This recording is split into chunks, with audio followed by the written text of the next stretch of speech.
요즘 여러분은 어떤 기도 제목으로 기도하고 계십니까?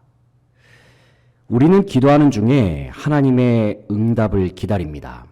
어떤 기도는 하나님의 응답을 예상보다 빨리 받을 때가 있습니다. 하지만 반대로 어떤 기도는 하나님의 응답을 생각보다 오랜 시간 동안 기다리는 경우도 있습니다. 그러나 분명한 사실은 하나님께서는 반드시 우리의 기도에 응답하신다는 사실입니다. 그런데 그 기도는 하나님의 때에 하나님의 방법으로 역사하십니다. 오늘 본문 1절을 보면 다윗이 내가 여호와를 기다리고 기다렸더니 말씀합니다.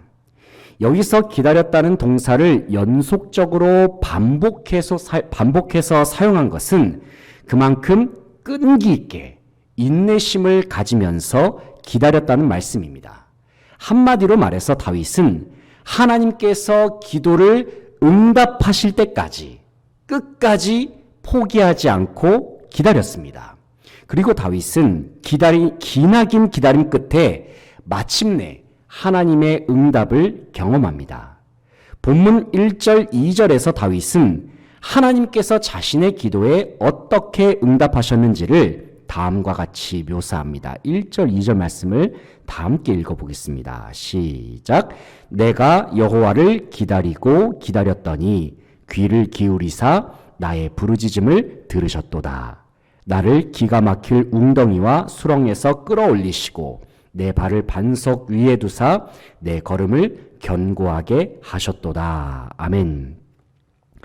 다윗은 하나님을 간절한 마음으로 기다리고 또 기다린 끝에 하나님의 응답을 경험했습니다. 먼저 1절에서 다윗은 귀를 기울이사 나의 부르짖음을 들으셨도다 말씀합니다. 여기서 귀를 기울여서 듣는다는 장면은 하나님께서 기도하는 목소리에 친히 허리를 숙이셔서 깊은 관심 속에서 그 기도를 들으신다는 의미입니다. 이러한 표현을 사용하면서 다윗은 하나님께서 나의 기도를 관심 있게 그리고 적극적으로 들어주셨다라고 증언했습니다. 또 2절을 보면 나를 기가 막힐 웅덩이와 수렁에서 끌어올리시고 내 발을 반석 위에 두사 내 걸음을 견고하게 하셨도다 말씀합니다. 여기서 다윗은 두 가지의 지점을 대조적으로 사용합니다. 첫 번째 지점은 웅덩이와 수렁입니다. 그리고 두 번째 지점은 반석입니다. 어떤 사람이나 동물도 깊은 웅덩이와 수렁에 빠지게 되면 스스로의 힘으로 빠져나오기가 어렵습니다. 바깥에서 누군가가 밧줄을 던져주거나 붙잡아서 끌어올려주지 않으면 혼자서는 쉽게 빠져나올 수 없는 장소가 깊은 웅덩이이자 수렁입니다. 반면에 반석은 그 어디를 밟든지 간에 아래로 빠져들어갈 염려가 없습니다. 왜냐하면 반석은 견고하며 단단하기 때문입니다. 다윗은 자신의 인생 가운데 깊은 웅덩이와 수렁에 빠졌던 순간이 있었음을 고백합니다. 그 웅덩이 속에는 육신의 질병이 들어 있었습니다. 원수들의 공격과 죄악의 문제도 거기에 들어 있었습니다. 생각해보면 이러한 문제들은 비단 다윗뿐만이 아니라 우리의 일상 속에서도 얼마든지 발견할 수 있는 부분이기도 합니다. 그런데 다윗은 하나님께서 깊은 웅덩이와 수렁과도 같은 상황 속에서 나를 구원하셨다 고백합니다. 죽음으로 빠져들어갈 수밖에 없는 깊은 웅덩이와 수렁에서 견고하고도 단단한 반석 위에 내 발을 세워주셨습니다. 다윗은 고백합니다. 그리고 다윗은 바로 이러한 하나님의 응답과 구원을 경험한 후에 하나님 앞에 큰 감사와 찬양과 영광을 돌려드립니다. 사랑하는 성도 여러분, 하나님께서는 반드시 우리의 기도에 응답하십니다. 비록 우리가 안고 있는 삶의 문제가 깊은 웅덩이와 수렁과도 같은 내 스스로의 힘으로는 해결할 수 없는 부분일 수도 있습니다. 그러나 하나님은 우리를 능히 구원하신 분이시고 우리의 발을 반석 위에 세우셔서 모든 인생길을 결국에는 견고하게 만드시는 분이십니다. 하나님의 구원과 하나님의 응답을 기다리고 또 기다린 끝에 우리의 삶 속에 하나님의 응답이 임한다면 우리는 어떠한 모습으로 주님 앞에 나아가야 할까요? 이 시간 오늘 본 말씀에 나온 하나님 앞에서의 다윗의 감사의 고백의 내용을 살펴보면서 우리의 마음을 주님께 드릴 수 있는 저와 여러분 되시기를 소망합니다. 첫째는 응답하신 하나님을 찬양해야 합니다. 3절 말씀을 함께 읽겠습니다. 3절 시작. 새 노래 곧 우리 하나님께 올릴 찬송을 내 입에 두셨으니 많은 사람이 보고 두려워하여 여호와를 의지하리로다. 아멘. 3절에서 다윗은 새 노래 곧 우리 하나님께 올릴 찬송을 내 입에 두셨으니 말씀합니다. 여기서 새 노래라는 단어는 하나님 앞에 올려드리는 새로운 고백의 찬송을 의미합니다. 그런데 새 노래라는 단어 속에는 단순히 이전에는 불러보지 않았던 새로운 노래를 작곡해서 혹은 새로운 노래를 만들어서 부른다는 의미만 있는 것이 아닙니다. 여기서 다윗이 불렀던 새로운 찬양은 기다리고 기다린 끝에 경험한 하나님의 응답, 깊은 웅덩이와 수렁에서 나를 건져 올리신 하나님의 구원, 그리고 내 삶 속에 은혜를 베푸시고 구원을 베풀어 주시는 하나님의 은혜로 말미암는 새로운 감격으로 부르는 노래라는 의미가 있습니다. 당시 다윗이 불렀던 찬양은 그가 이전부터 불렀던 찬양 곡조일 수도 있고 완전히 새롭게 지어서 부르는 노래일 수도 있습니다. 하지만 같은 노래라 하더라도 하나님의 구원을 새롭게 경험한 이후에 부르는 찬양은 결코 이전과는 같을 수 없는 새로운 차원의 노래입니다. 우리는 같은 곡조, 같은 내용의 가사가 담긴 찬양을 부르더라도 오늘 부르고 있는 찬양이 5년 전에 불렀을 때와 다르고 또 10년 전, 20년 전에 불렀을 때의 느낌이 다르다는 것을 우리는 경험할 수 있습니다. 왜냐하면 5년 전에 경험했던 은혜와 10년 전, 20년 전에 경험했던 은혜의 깊이와 넓이는 다를 수밖에 없기 때문입니다. 앞서 다윗은 기가 막힌 웅덩이와 수렁에서 자신을 건져주신 하나님의 구원을 경험했습니다. 모든 것이 다 끝났다라고 생각할 만큼 절망적인 인생의 순간을 맞이했습니다. 그런데 하나님께서는 인생의 밑바닥에 있었던 다윗의 삶을 외면하지 않으셨습니다. 하나님께서는 다윗의 기도에 귀를 기울이셨고 그의 모든 삶 속에 크신 은혜와 능력으로 구원의 역사를 베풀어 주셨습니다. 하나님의 큰 구원과 넘치는 사랑을 경험한 다윗은 주님 앞에서 기뻐하며 감격했습니다. 다윗은 새롭게 경험한 하나님의 구원의 은혜로 말미암아 이전보다 더욱 새로워진 마음과 깊어진 믿음으로 살아계신 하나님 앞으로 새 노래로 나아갔습니다. 그는 어린 시절부터 하나님을 즐거이 찬양하고 노래했던 사람입니다. 하지만 하나님의 새로운 구원을 경험한 이후에 부르는 찬양은 결코 이전과는 같을 수 없었습니다. 사랑하는 성도 여러분, 간절히 바라고 원하기는 저와 여러분이 주님께 올려드리는 찬양이 이전보다 더욱 새롭고 더욱 깊은 믿음으로 하나님을 기뻐하며 높여드리는 찬양이 되기를 소망합니다. 하나님의 구원의 은혜와 기도의 응답을 경험함으로 충만한 기쁨과 감격으로 새 노래를 부를 수 있는 저와 여러분 되시기를 소망합니다. 둘째는 응답하신 하나님을 전파해야 합니다. 5절 말씀 함께 읽겠습니다. 5절 시작.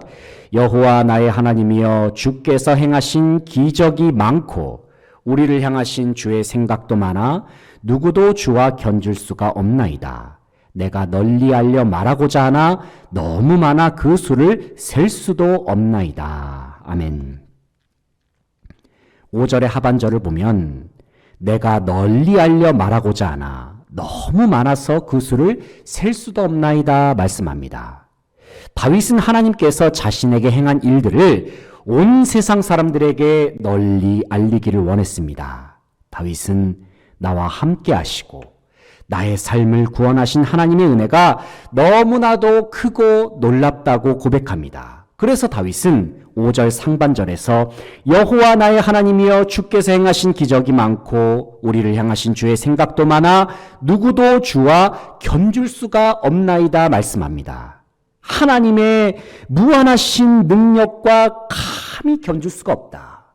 이 세상 어디를 둘러보아도 하나님과 같은 분이 없고 주님의 무한하신 능력을 바라볼 때에 이 세상 그 어디에도 주님과 감히 견줄 수가 없음을 다윗은 온 세상에 널리 알리려고 합니다. 특별히 다윗은 자신에게 베풀어 주신 하나님의 은혜뿐만이 아니라 이스라엘 백성에게까지도 베풀어 주신 주님의 은혜를 찬양하며 노래합니다. 다윗은 하나님께서 자기 백성으로 삼으신 자들을 기이한 능력과 강한 능력으로 언제나 지키시고 보호하시고 함께하여 주셨음을 바라보았습니다.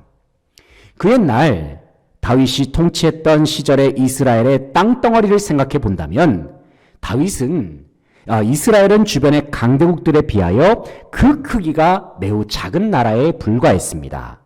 하지만 하나님께서는 수많은 강대국들 사이에 있었던 이스라엘을 넘치는 기적과 능력으로 지키시고 보호하셨습니다.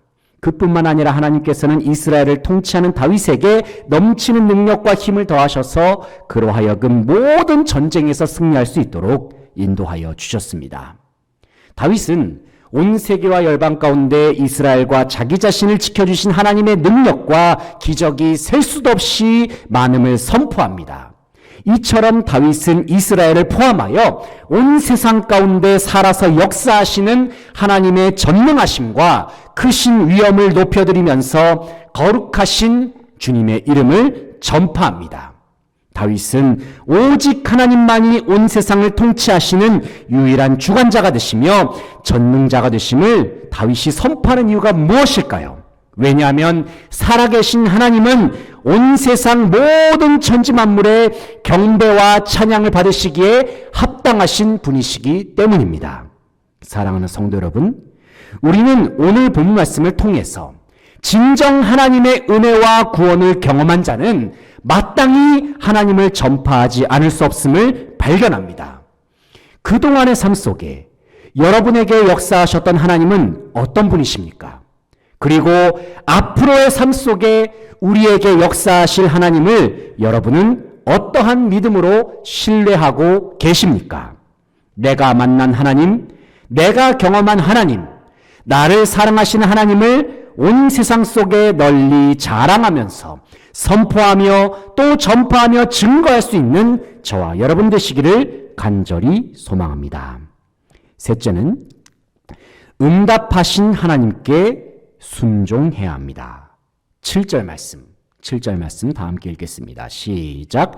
그때에 내가 말하기를 내가 왔나이다. 나를 가리켜 기록한 것이 두루마리 책에 있나이다. 아멘.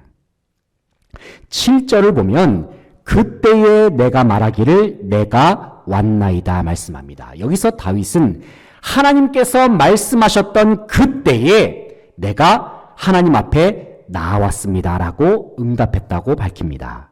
이 장면은 마치 주인이 종을 불렀을 때에 종이 주인에게 응답하는 장면을 연상케 합니다. 다윗은 하나님 앞에서 자기 스스로가 종이라는 정체성을 가지고 있었습니다. 다시 말해서 다윗의 마음속에는 주인 되시는 하나님 앞에 순종하고자 하는 마음이 가득했다는 사실입니다. 특별히 다윗은 8절에서 하나님의 말씀에 대한 자신의 순종의 마음을 다음과 같이 표현합니다. 8절 말씀 다 함께 읽겠습니다. 8절 시작. 나의 하나님이여 내가 주의 뜻 행하기를 즐기오니 주의 법이 나의 심중에 있나이다 하였나이다. 아멘. 여기서 다윗은 나의 하나님이여 내가 주의 뜻 행하기를 즐기오니 말씀합니다. 다시 말해서 다윗은 하나님의 말씀을 지키며 순종한 것이 너무나도 즐겁다고 고백했다는 사실입니다. 사랑하는 성도 여러분, 우리는 하나님 앞에 어떠한 순종으로 나아가야 할까요? 내 마음과 내 의지는 그렇지 않아도 그저 억지로 애를 쓰면서 이를 악물고 우리는 순종해야 합니까? 물론 그러한 순종도 나름 귀하다고는 말할 수 있을지 모릅니다. 하지만 진정 하나님께서 기뻐하시는 순종은 즐거움으로, 기쁨으로 순종하는 마음입니다. 찬송가 458장 가사의 후렴 부분을 보면 이런 가사가 있죠. 참 기쁜 마음으로 십자가 지고 가라. 내가 기쁘게 십자가 지고 가면 슬픈 마음이 위로받네. 옛날 찬송가는 즐거운 마음으로 십자가 지고 가라. 옛날 찬송가는 그렇게 표현하고 있지만 새 찬송가에는 참 기쁜 마음으로 십자가 지고 가라. 내가 기쁘게 십자가 지고 가면 슬픈 마음이 위로를 받는다. 비록 우리가 하나님 앞에 순종하는 일이 마치 십자가를 지는 것과 같은 고통스러운 일일지라도 우리는 기쁜 마음으로 즐거운 마음으로 순종하게 되면 하나님께서는 우리에게 참된 위로를 부어주신다는 고백의 찬송입니다. 그렇다면 다윗이 이처럼 기쁜 마음, 즐거운 마음으로 순종하며 나아갈 수 있었던 그 이유가 무엇일까요? 8절의 하반절을 보게 되면 다윗은 그 이유를 다음과 같이 밝힙니다. 8절 다시 한번 읽어볼까요? 8절 시작. 나의 하나님이여 내가 주의 뜻 행하기를 즐기오니 주의 법이 나의 심중에 있나이다 하였나이다. 아멘. 바로 주의 법이 나의 심중에 있나이다. 어떠한 사람이 하나님 앞에 기쁜 마음, 즐거운 마음으로 순종할 수 있습니까? 어떠한 사람이 기쁜 마음으로 십자가를 질 수 있습니까? 하나님의 말씀으로 자기 심령을 가득 채우는 사람. 하나님의 말씀을 즐거이 묵상하면서 주님의 음성 듣기를 좋아하는 사람.